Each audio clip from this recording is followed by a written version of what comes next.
हरे कृष्णा, जय श्री हरि।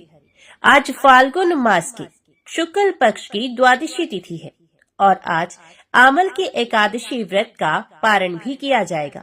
यानी जिन भक्तों ने कल आमल की एकादशी का व्रत रखा था, आज वे अपना व्रत खोलेंगे। आज का दिन बड़ा ही शुभ और मंगलकारी है।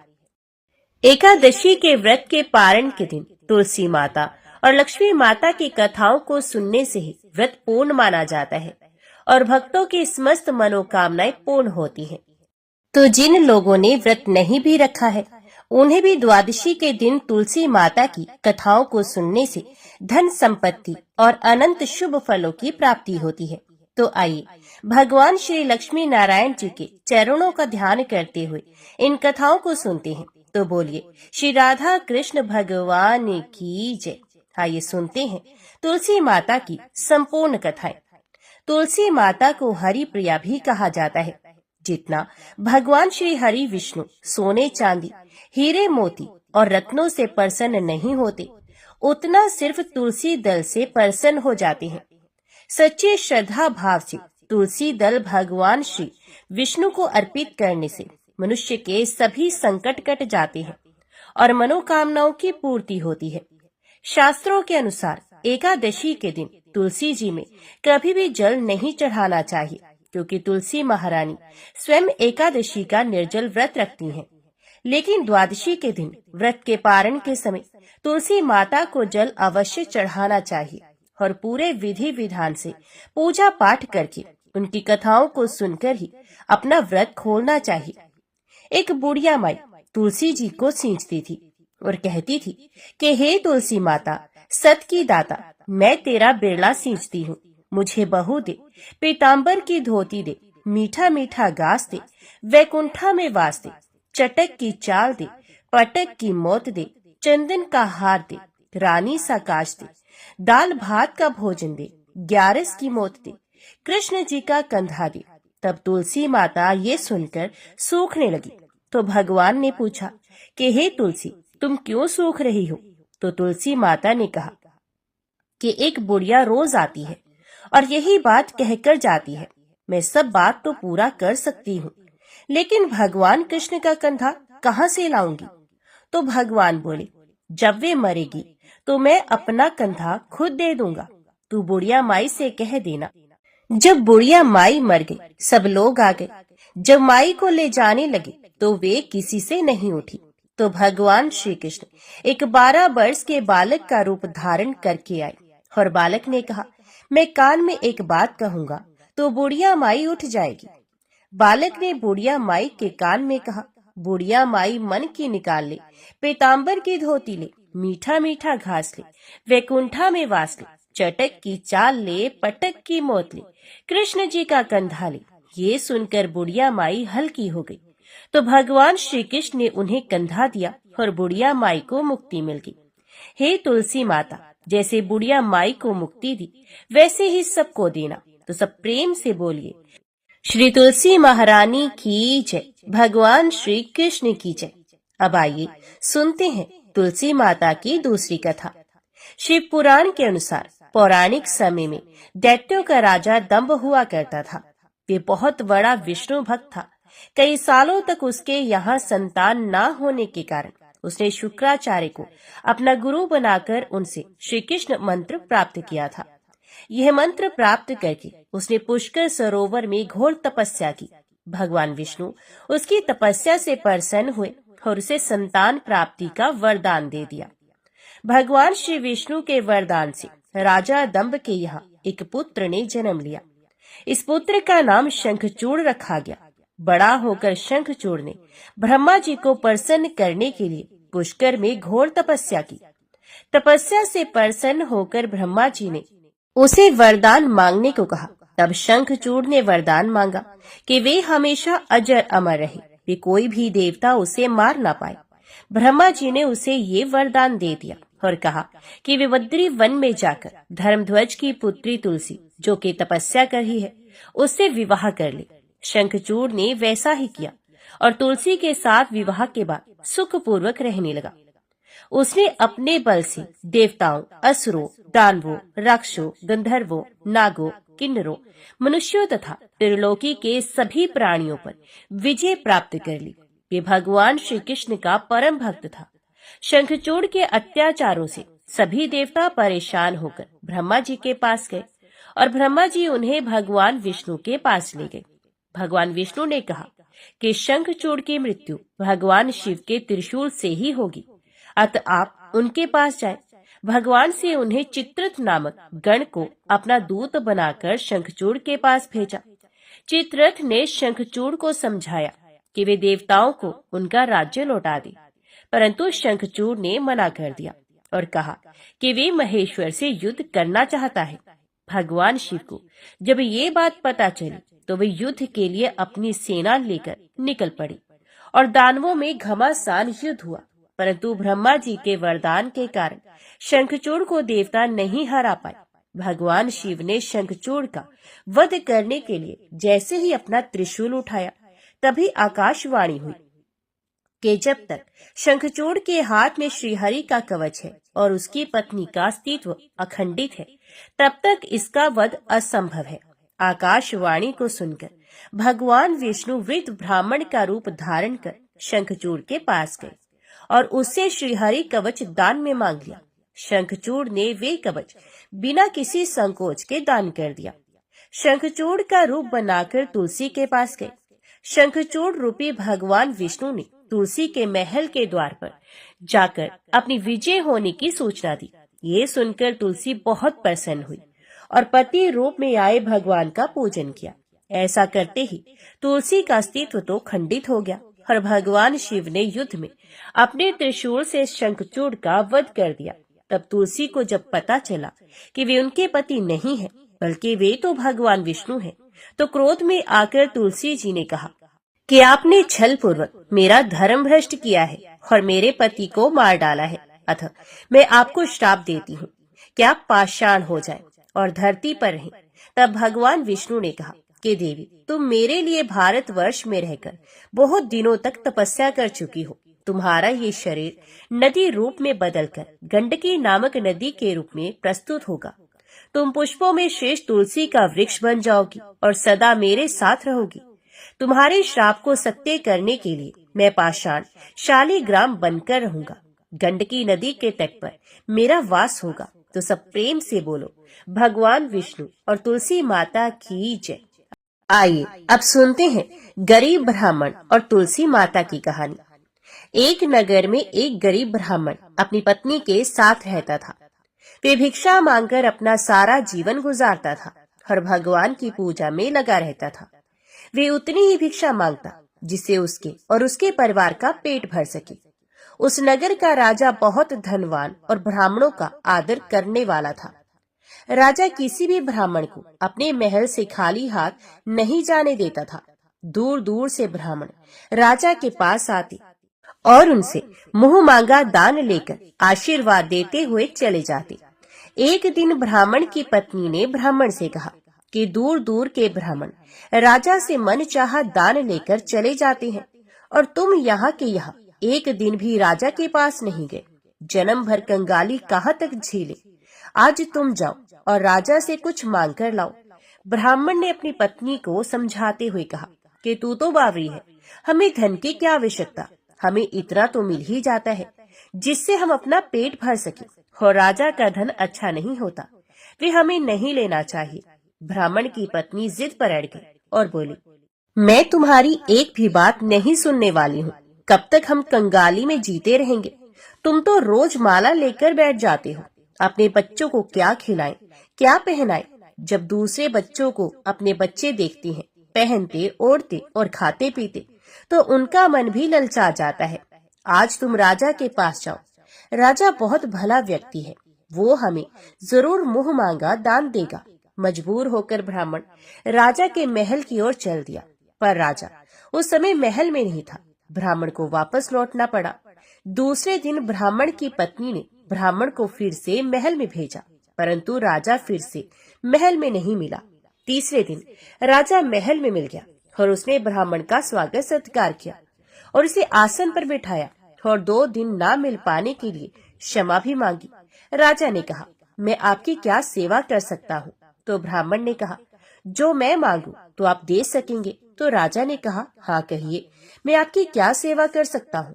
ब्राह्मण ने निवेदन किया, महाराज, मैं कुछ और नहीं चाहता, बस आप मुझे अपने पसीने की कमाई से 4 पैसे दान में दे दीजिए। ब्राह्मण की बात सुनकर राजा चौंक गया और सोचने लगा, खजाने में बहुत सारा धन पड़ा है, पर मेरी मेहनत की एक भी कौड़ी नहीं।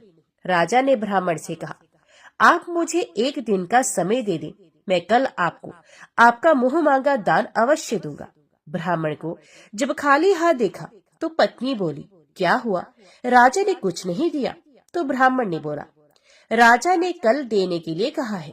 ब्राह्मण की पत्नी सोचने लगी, शायद इन्होंने बहुत सारा धन मांग लिया होगा और राजा को इसकी व्यवस्था करने में समय लग रहा होगा, इसलिए कल बुलाया है।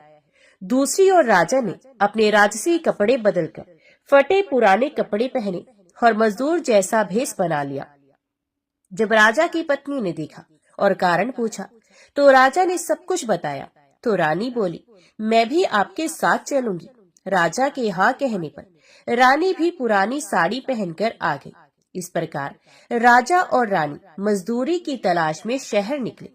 लोहारों के मोहल्ले में जाकर राजा ने आवाज लगाई, किसी को मजदूर चाहिए। तो आखिर एक लोहार ने उन्हें बुला ही लिया, जो पहिए पर हाल चढ़ाने की तैयारी कर रहा था। उसने राजा से कहा, देखो, तुम्हें पहले खलाद ढोकनी पड़ेगी और जब आग आ जाए तो उसके बाद घन पीटना होगा। फिर रानी की ओर देखकर कहा कि तुम्हें कुएं में से पानी लेकर होदी भरनी होगी और कोयले वाले घर से कोयला लेकर भट्टी में डालना होगा। तुम दोनों को दिन भर में 2-2 आने मिलेंगे। अगर काम पसंद हो तो बोलो, नहीं तो अपना रास्ता नापो। राजा रानी लोहार के बताए काम को करने लगे। राजा खला ढोकने लगा, पर उसे काम ठीक से नहीं हो पा रहा था। लोहार नाराज होकर राजा को ठीक से काम करने के लिए कहता, तो राजा जैसे तैसे अपना काम करने लगा। रानी भी कुएं से पानी भरकर लाने लगी। रानी के हाथों में फफोले हो गए। किसी तरह बड़ी कठिनाइयों से उसने पानी का हौद भरा। उसके बाद रानी कोयला लाकर भट्टी में डालने लगी। भट्टी में आग आने पर लोहार ने बाट भट्टी में से निकालकर पहिए पर जमाई और एक घन अपने हाथ में लेकर और एक राजा के हाथ में देकर कहा, देखो, बारी बारी से घन इस पर पटकना, हाथ इधर उधर ना हो पाए। राजा जोर जोर से घन पटकने लगा, लेकिन उसका निशाना ठीक नहीं बैठता था। कभी घन हाल पर गिरता तो कभी पहिए पर। मजदूरों का ये हाल देखकर लोहारन बड़बड़ाती हुई आई और लोहार से कहने लगी, तुमने कहाँ से ये नवसिखिए मजदूर काम पर लगाए हैं? इनसे काम नहीं होगा, ये मजदूर तुम्हारा सब काम बिगाड़ देंगे। राजा रानी उन दोनों की फटकार सुनते सुनते अपना काम मन लगाकर करते रहे। घन पटक पटक के राजा का शरीर पसीने से तर हो गया और जोर जोर से सांसें चलने लगी। रानी भी पानी भरते भरते और कोयला झकते झकते थक कर चूर हो गई। दोनों ने पूरे दिन बहुत मेहनत की। लोहार ने राजा रानी को 2-2 पैसे दिए, जिसे वे बड़ी खुशी से लेकर महल में आ गए। आज उन्हें पता चला कि मेहनत की कमाई कैसी होती है। राजा ने 4 पैसे अलग रख दिए और अगले दिन ब्राह्मण को बुलाकर उसे दे दिए। ब्राह्मण राजा को आशीर्वाद देकर घर लौटा और ब्राह्मणी से कहा, लो, मैं राजा के हाथ से दक्षिणा ले आया हूँ। ब्राह्मणी खुश होकर दौड़ती हुई आई और जब उसने 4 पैसे देखे तो वे ठिठक कर रह गई और उन्हें दूर फेंक दिया।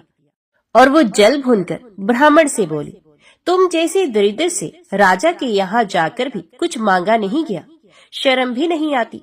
ये कहकर वे रूठकर चली गई और बहुत देर तक बड़बड़ करती रही। ब्राह्मण ने उन 4 पैसों को उठाकर तुलसी घर के पास रख दिया और सोचा, जब ब्राह्मणी शांत हो जाएगी तो जरूरत पड़ने पर उठा लेगी। परंतु कई दिनों तक पैसे वहीं रखे रहे और फूल बेलपत्र ऊपर से गिरकर मिट्टी में दब गए। ब्राह्मण और ब्राह्मणी दोनों ही उन सिक्कों के बारे में भूल गए। कुछ दिनों के बाद तुलसी घर में 4 पौधे उगाए। चारों पौधे बहुत सुंदर थे।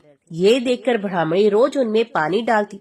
4 महीने के बाद वे पौधे बड़े हो गए और उनमें फूल लगने लगे। फूल सूखने पर इनसे मोती झड़ने लगे। ब्राह्मण और ब्राह्मणी ने कभी मोती नहीं देखे थे। वे समझे कि कोई बीज है। हर रोज कई फूल झड़ते और बहुत मोती पूरे तुलसी घर में बिखर जाते। ब्राह्मणी उन मोतियों को समेटकर घर के एक कोने में डाल देती। इस तरह वहां मोतियों का ढेर लग गया। एक दिन एक सब्जी वाली आई। ब्राह्मणी को सब्जी लेनी थी, पर उसके पास पैसे नहीं थे। उसने सब्जी वाली से कहा, क्या तुम इन चमकदार चीजों के बदले सब्जी दे सकती हो? सब्जी वाली ने देखा और वे पहचान गई, ये तो मोती हैं। उसने खुशी खुशी ब्राह्मणी को उन मोतियों के बदले उसकी मनपसंद सब्जी दे दी। अब से हर रोज ऐसा ही होने लगा।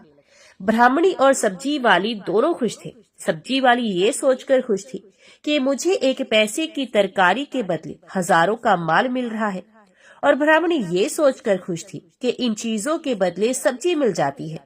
इस प्रकार कई महीने बीत गए। उधर राजमहल में कई राजहंस थे जो मोती चुगते थे।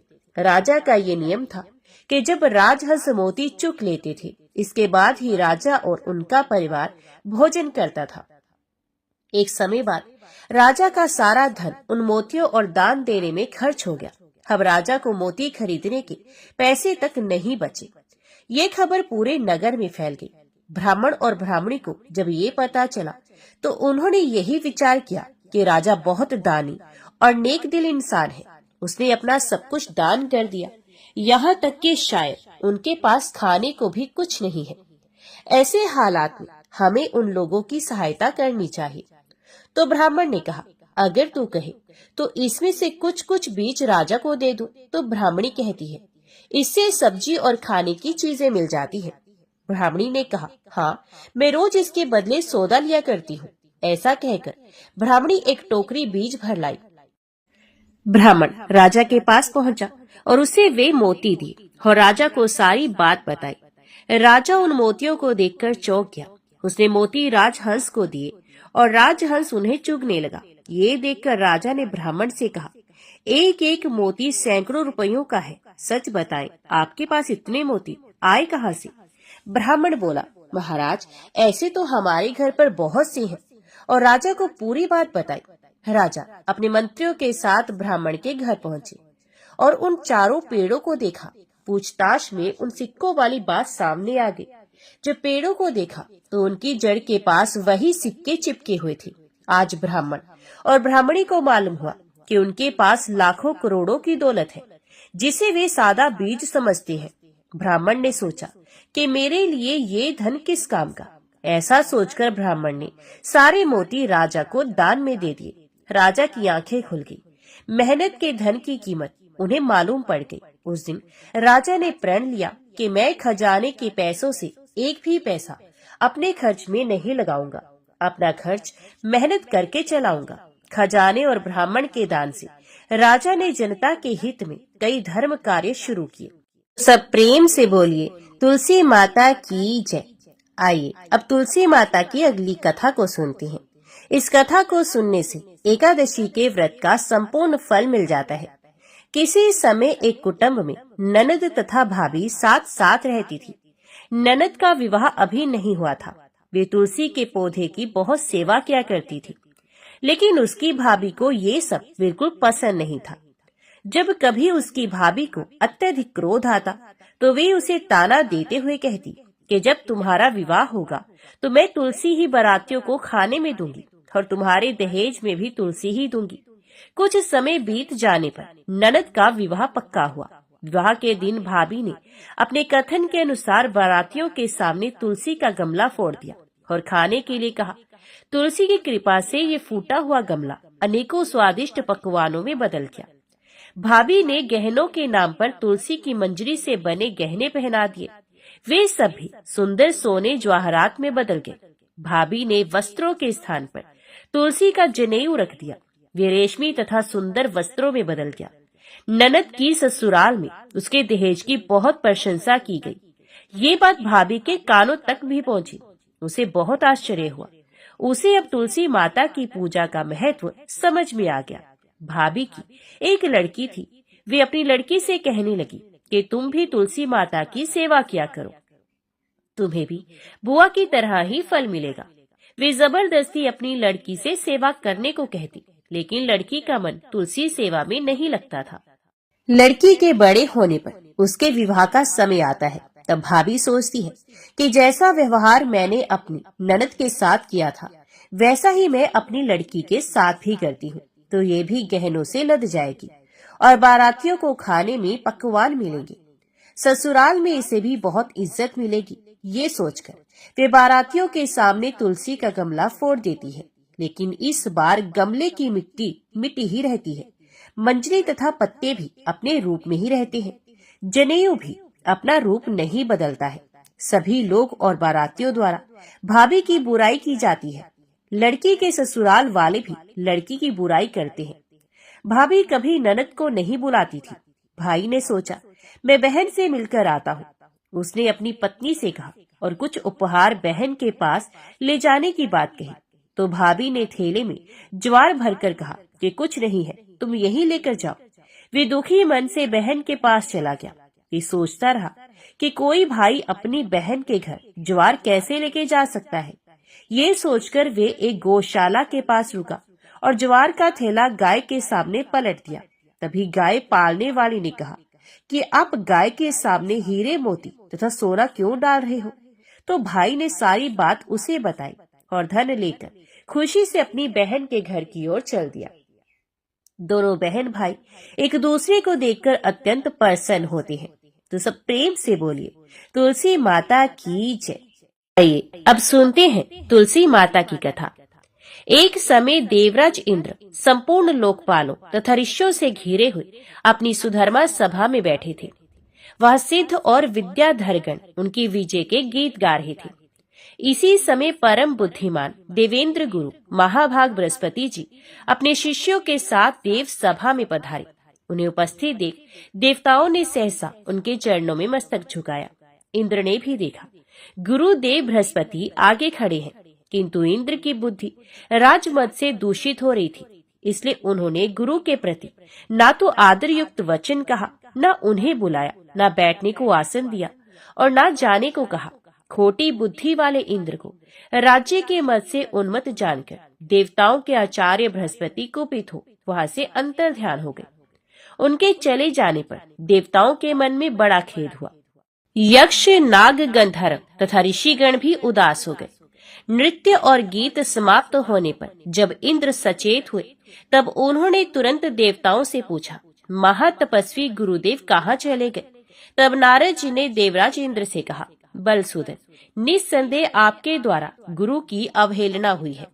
गुरु के अनादर से राज्य अपने हाथ से चला जाता है, अतः आप सब प्रकार से प्रयत्न करके गुरु से अपने अपराध के लिए क्षमा प्रार्थना कीजिए। महात्मा नारद की ये बात सुनकर इंद्र सहसा सिंहासन से उठकर खड़े हो गए और उन सभी सभासदों को साथ लेकर बड़ी उतावली के साथ गुरु के निवास स्थान पर गए। इस समय इंद्र अपने कर्तव्य के प्रति सजग हो चुके थे। वह गुरुपत्नी तारा को देखकर उन्होंने प्रणाम किया और पूछा, देवी, महातपस्वी गुरुजी कहाँ गए हैं। तारा ने इंद्र की ओर देखकर उत्तर दिया, मैं नहीं जानती। तब वे चिंता मगन होकर अपने घर लौट आए। इसी समय स्वर्ग में अनेक अद्भुत अनिष्ट सूचक अपशगुन होने लगे, जो संपूर्ण स्वर्गवासियों को तथा दुरात्मा इंद्र को भी दुख प्राप्ति की सूचना देने वाले थे। इंद्र की वह करतूत पाताल निवासी राजा बलि ने भी सुनी। फिर तो वे दैत्यों की बहुत बड़ी सेना साथ लेकर पाताल से अमरावतीपुरी पर चढ़ आए। उस समय देवताओं का दानवों के साथ बड़ा भयंकर युद्ध हुआ। उसमें दैत्यों ने देवताओं को परास्त कर दिया। एक ही क्षण में दूषित हृदय वाले अविवेकी इंद्र का 7 अंगों से संपूर्ण राज्य दैत्यों ने अपने अधिकार में कर लिया। विजयी दैत्य शीघ्र पाताल को चले गए। शुक्राचार्य की कृपा से ही दैत्यगण विजयी हुए थे। इंद्र की राज्य लक्ष्मी नष्ट हो चुकी थी, इसलिए देवताओं ने भी सर्वथा उनका त्याग कर दिया। श्रीहीन इंद्र स्वर्गलोक से अन्यत्र चले गए। कमल के समान कमनीय नेत्रों वाली इंद्र पत्नी शची भी दूसरों की दृष्टि से छिपकर रहने लगी। एरावत नामक महान गजराज तथा उच्च श्रवा अश्व आदि जो बहुत से रत्न थे, उन्हें दुष्ट दैत्यों ने लोभवश स्वर्गलोक से पाताल में पहुंचा दिया। परंतु वे रत्न पुण्य आत्मा पुरुषों के ही उपभोग में आने वाले थे, अतः दैत्यों के अधिकार में न रहकर समुद्र में कूद पड़े। उस समय राजा बलि ने आश्चर्यचकित होकर अपने गुरु शुक्राचार्य से कहा, भगवान, हम देवताओं को जीतकर बहुत से रत्न यहाँ लाए थे, किंतु वे सभी समुद्र में जा पड़े। ये तो बड़ी अद्भुत बात है। राजा बलि की ये बात सुनकर शुक्राचार्य ने उत्तर दिया, राजन, 100 अश्वमेध यज्ञों की दीक्षा लेकर उन्हें पूर्ण करने पर ही तुम्हारा देवताओं के राज्य पर अधिकार होगा। इसमें तनिक भी संदेह नहीं। जो 100 अश्वमेध यज्ञों का अनुष्ठान कर लेता है, वही स्वर्गलोक के राज्य को भोगने का अधिकारी होता है। अश्वमेध यज्ञ किए बिना स्वर्ग की कोई भी वस्तु उपभोग में नहीं लाई जा सकती। गुरु का ये वचन सुनकर राजा बलि उस समय चुप हो गए और दानवों के साथ उचित कार्यों में लग गए। इंद्र बड़ी शोचनीय दशा को प्राप्त हो गए थे। वे ब्रह्मा जी के पास गए और स्वर्ग के राज्य पर जो भय आदि प्राप्त हुआ था, वे सब समाचार उन्हें कह सुनाया। इंद्र की बात सुनकर ब्रह्मा जी ने उनसे कहा, सब देवताओं को एकत्रित करके हम सब लोग तुम्हारे साथ सर्वेश्वर भगवान विष्णु की आराधना करने के लिए चलते हैं। ऐसा ही हो। ये सलाह करके इंद्र आदि संपूर्ण लोकपाल ब्रह्मा जी को आगे रखकर क्षीर समुद्र के तट पर गए। वहां उन सब ने परस्पर विचार करके भगवान विष्णु की स्तुति आरंभ की। ब्रह्मा जी बोले, देव देव जगन्नाथ, देवता और दैत्य दोनों आपके चरणों में मस्तक झुकाते हैं। आपकी कीर्ति परम पवित्र है। आप अविनाशी और अनंत हैं। परमात्मा, आपको नमस्कार है। रमापति, आप यज्ञ हैं, यज्ञ रूप हैं तथा यज्ञांग हैं। अतः आज कृपा करके देवताओं को वरदान दीजिए। भगवान, गुरु की अवहेलना करने के कारण इंद्र इस समय ऋषियों सहित स्वर्ग के राज्य से भ्रष्ट हो चुके हैं, इसलिए इनका उद्धार कीजिए।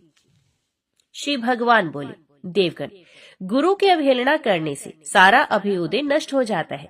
जो पापी है, अधर्म में तत्पर है तथा केवल विषयों में ही रचे पचे रहते हैं और जिनके द्वारा अपने माता पिता की निंदा होती रहती है, वे निस्संदेह बड़े भाग्यहीन है।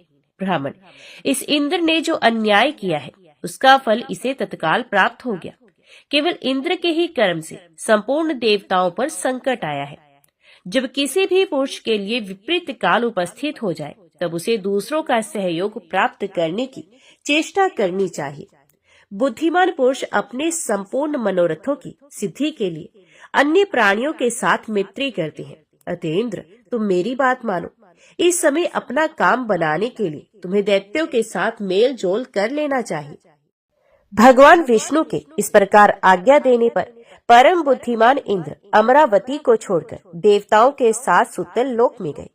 इंद्र आए हैं, ये सुनकर राजा इंद्रसेन रोष में भर गए। उन्होंने अपनी सेना के साथ जाकर इंद्र को मार डालने का विचार किया। उस समय देवऋषि नारद ने बलवानों में श्रेष्ठ राजा बलि और दैत्यों को ऊंच नीच समझाकर उन्हें इंद्र के वध से रोका। देवऋषि के ही कहने से राजा बलि ने इंद्र के प्रति अपना रोष त्याग दिया। इतने में ही इंद्र भी अपनी सेना के साथ आ पहुंचे। राजा बलि ने देखा, लोकपालों से घिरे हुए इंद्र श्रीहीन हो गए हैं। अब उनमें प्रभुता का मद नहीं रहा है, उनका तेज चला गया और अब वे ईर्ष्या तथा अहंकार से रहित हो गए हैं। उन्हें इस अवस्था में देखकर राजा बलि के मन में बड़ी दया आई। वे बड़ी उतावली के साथ हंसते हुए से बोले, देवराज इंद्र, आप इस सूतल लोक में कैसे पधारे? यहाँ आने का कारण बताइए। बलि की ये बात सुनकर इंद्र मुस्कुराते हुए बोले, भैया, हम सब देवता क्रोध के अधीन हो रहे हैं। आप सब लोगों की भी यही दशा है। जैसे हम हैं, वैसे ही आप लोग भी हैं। अतः हमारा ये कलह निरर्थक है। भाग्यवश आपने मेरा संपूर्ण राज्य एक क्षण में ही ले लिया तथा बहुत से रत्न भी स्वर्ग से यहाँ उठा ले, परंतु ये सभी रत्न तत्काल ही जहाँ के थे वहीं चले गए। अतः विद्वान पुरुष को एक दूसरे से मिलकर कर्तव्य के विषय में विचार करना चाहिए। विचार करने से ज्ञान होता है और ज्ञान होने पर संकट से छुटकारा अवश्य मिल जाएगा। इस समय तो मैं संपूर्ण देवताओं के साथ आपके समीप प्राण पाने के लिए आया हूँ। इंद्र की बात समाप्त होने पर देवऋषि नारद ने राजा बलि को समझाते हुए कहा, दैत्यराज, शरण में आए हुए प्राणी की रक्षा करना महापुरुषों का धर्म है। जो लोग ब्राह्मण, रोगी, वृद्ध तथा शरणागत की रक्षा नहीं करते, वे ब्रह्म हत्यारे हैं। इंद्र इस समय शरणागत शब्द से अपना परिचय देते हुए तुम्हारे समीप आए हैं। अतः इनका भलीभांति रक्षण करना और पोषण करना तुम्हारा परम कर्तव्य है। इसमें तनिक भी संदेह की बात नहीं। देवर्षि नारद के यूं कहने पर कर्तव्य और अकर्तव्य के ज्ञान में कुशल दैत्यराज बलि ने स्वयं भी अपनी बुद्धि से विचार किया। तदंतर लोकपालों और देवताओं सहित इंद्र का बड़े सम्मान के साथ स्वागत सत्कार किया तथा उनके मन में विश्वास उत्पन्न करने के लिए अनेक प्रकार की सच्ची शक्ति भी खाई। इंद्र ने भी राजा बलि को विश्वास दिलाने वाली शक्ति खाई। देवराज इंद्र स्वार्थ साधन में तत्पर रहते हैं और अर्थशास्त्र में ही उनकी विशेष प्रवृत्ति है। उन्होंने शब्द खाकर राजा बलि के साथ सुतल लोक में ही निवास किया। वहां रहते हुए उन्हें अनेक वर्ष व्यतीत हो गए। एक दिन बलि की सभा में बैठे हुए नीति निपुण देवराज इंद्र ने बलि को संबोधित करके हंसते हुए कहा, वीरवर, हमारे हाथी घोड़े आदि नाना प्रकार के बहुत से रत्न जो इस समय तुम्हें प्राप्त होने योग्य है तत्काल ही समुद्र में गिर गए हैं। अतः हम लोगों को समुद्र से उन रत्नों का उद्धार करने के लिए बहुत शीघ्र प्रयत्न करना चाहिए। तुम्हारे कार्य की सिद्धि के लिए समुद्र का मंथन करना उचित है। इंद्र के इस प्रकार प्रेरणा देने पर बलि ने शीघ्रता पूर्वक पूछा, ये समुद्र मंथन किस उपाय से संभव होगा? इसी समय मेघ के समान गंभीर स्वर में आकाशवाणी हुई, देवताओं और दैत्यों, तुम क्षीर समुद्र का मंथन करो। इस कार्य में तुम्हारे बल की वृद्धि होगी, इसमें तनिक भी संदेह नहीं। मंदराचल को मथानी और वासुकी नाग को रस्सी बनाओ, फिर देवता और दैत्य मिलकर मंथन आरंभ करो।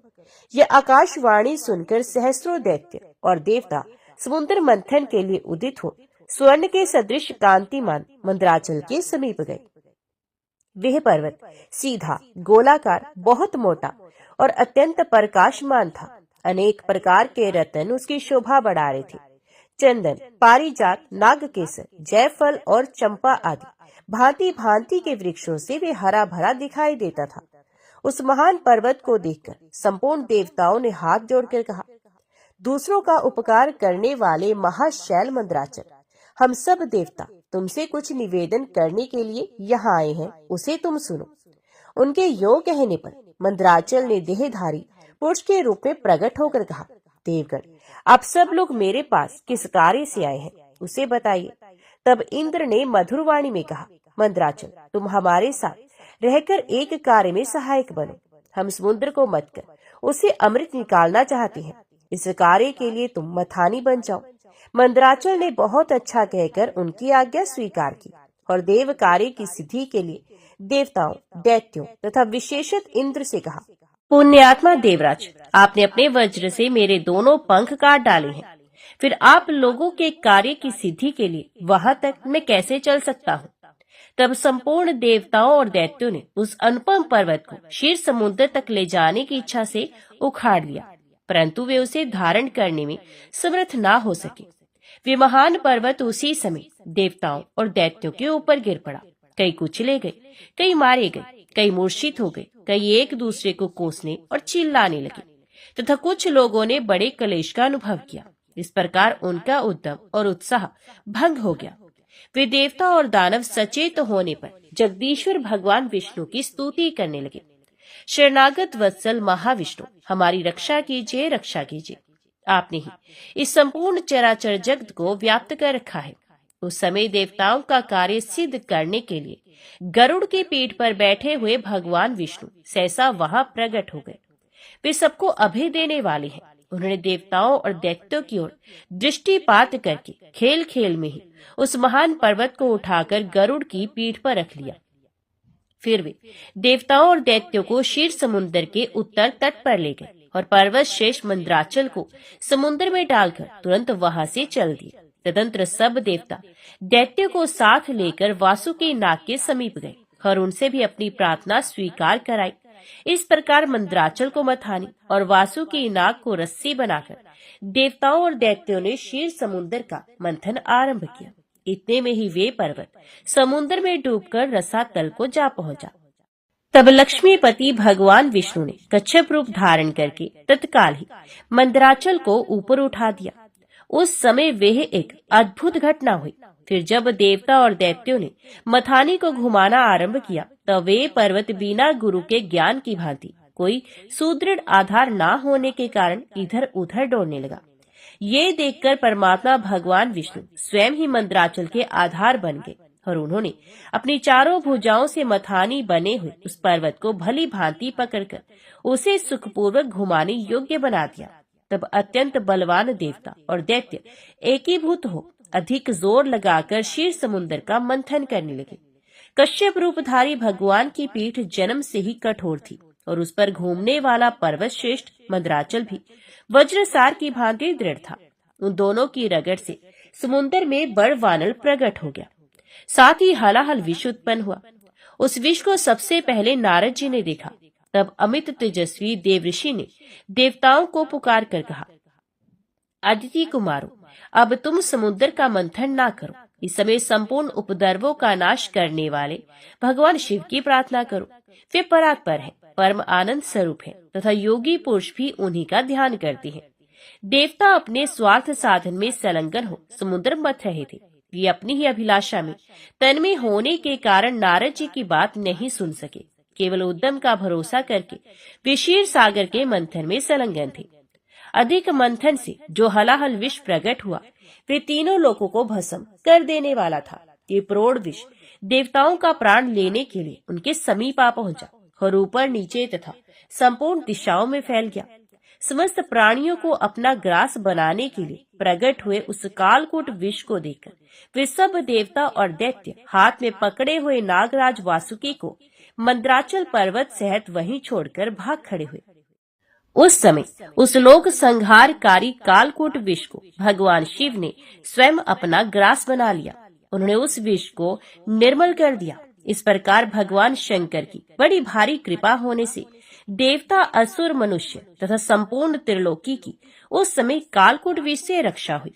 तदंतर भगवान विष्णु के समीप मंदराचल को मथानी और वासुकी नाग को रस्सी बनाकर देवताओं ने पुनः समुद्र मंथन आरंभ किया। तब समुद्र से देव कार्य की सिद्धि के लिए अमृतमयी कलाओं से परिपूर्ण चंद्रदेव प्रकट हुए। संपूर्ण देवता, असुर और दानवों ने भगवान चंद्रमा को प्रणाम किया और गर्गाचार्य जी ने अपने अपने चंद्र बल की यथार्थ रूप से जिज्ञासा की। उस समय गर्गाचार्य जी ने देवताओं से कहा, इस समय तुम सब लोगों का बल ठीक है। तुम्हारे सभी उत्तम ग्रह केंद्र में हैं। चंद्रमा से गुरु का योग हुआ है। बुध, सूर्य, शुक्र, शनि और मंगल भी चंद्रमा से संयुक्त हुए हैं। इसलिए तुम्हारे कार्य की सिद्धि के निमित्त इस समय चंद्र बल बहुत उत्तम है। यह गोमंत नामक मुहूर्त है जो विजय प्रदान करने वाला है। महात्मा गर्ग जी के इस प्रकार आश्वासन देने पर महाबली देवता गर्जना करते हुए बड़े वेग से समुद्र मंथन करने लगे। मथे जाते हुए समुद्र के चारों ओर बड़े जोर की आवाज उठ रही थी। इस बार के मंथन से देव कार्यों की सिद्धि के लिए साक्षात कामधेनु प्रकट हुई। उन्हें काले, श्वेत, पीले, हरे तथा लाल रंग की सैकड़ों गायों ने घेरा हुआ था। उस समय ऋषियों ने बड़े हर्ष में भरकर देवताओं और दैत्यों से कामधेनु के लिए याचना की और कहा, आप सब लोग मिलकर भिन्न भिन्न गोत्र वाले ब्राह्मणों को कामधेनु से इन संपूर्ण गौओं का दान अवश्य करें। ऋषियों की याचना करने पर देवताओं और दैत्यों ने भगवान शंकर की प्रसन्नता के लिए वे सब गौएं दान कर दी तथा यज्ञ कर्मों में भली भांति मन को लगाने वाले उन परम मंगल में महात्मा ऋषियों ने उन गौओं का दान स्वीकार किया। तत्पश्चात सब लोग बड़े जोश में आकर क्षीर सागर को मथने लगे। तब समुद्र से कल्प वृक्ष, पारिजात, चूत और संतान, ये 4 दिव्य वृक्ष प्रकट हुए। उन सबको एकत्रित रखकर देवताओं ने उन्हें बड़े वेग से समुद्र मंथन आरंभ किया। इस बार के मंथन से रत्नों में सबसे उत्तम रत्न कौस्तुभ प्रकट हुआ, जो सूर्य मंडल के समान परम कांतिमान था। वे अपने प्रकाश से तीनों लोगों को प्रकाशित कर रहा था।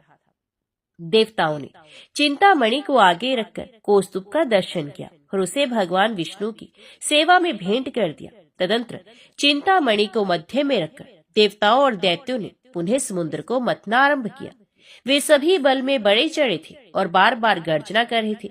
अब की बार उस मथे जाते हुए समुद्र से उच्च श्रवा नामक अश्व प्रकट हुआ। वे समस्त अश्व जाति में एक अद्भुत रतन था। उसके बाद गज जाति में रतन भूष ऐरावत प्रकट हुआ। उसके साथ श्वेत वर्ण के 64 हाथी और थे। ऐरावत के 4 दांत बाहर निकले हुए थे और मस्तक से मध की धारा बह रही थी। इन सबको भी मध्य में स्थापित करके वे सब पुण्य समुद्र मथने लगे। उस समय उस समुद्र से मदिरा, भांग, काकड़ा सिंगी, लहसुन, गाजर, अत्यधिक उन्माद कारक धतूर तथा पुष्कर आदि बहुत सी वस्तुएं प्रकट हुई। इन सबको भी समुद्र के किनारे एक स्थान पर रख दिया गया। तत्पश्चात विश्रेष्ठ देवता और दानव पुण्य पहले की ही भांति समुद्र मतने लगे। अब की बार समुद्र से संपूर्ण भुवनों की एकमात्र अधीश्वरी दिव्य रूपा देवी महालक्ष्मी प्रकट हुई, जिन्हें ब्रह्म वेत्ता पुरुष वेदांत विद्या कहते हैं।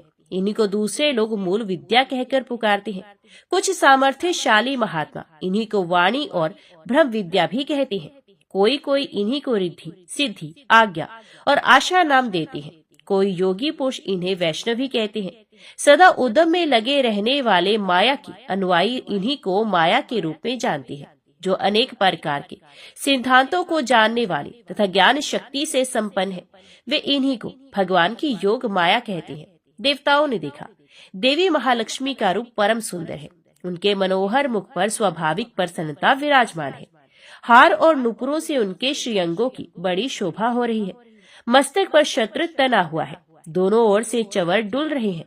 जैसे माता अपने पुत्रों की ओर स्नेह और दुलार भरी दृष्टि से देखती है, उसी प्रकार सती महालक्ष्मी ने देवता, दानव, सिद्ध, चारण और नाग आदि संपूर्ण प्राणियों की ओर दृष्टिपात किया। माता महालक्ष्मी की कृपा दृष्टि पाकर संपूर्ण देवता उसी समय श्री संपन्न हो गए।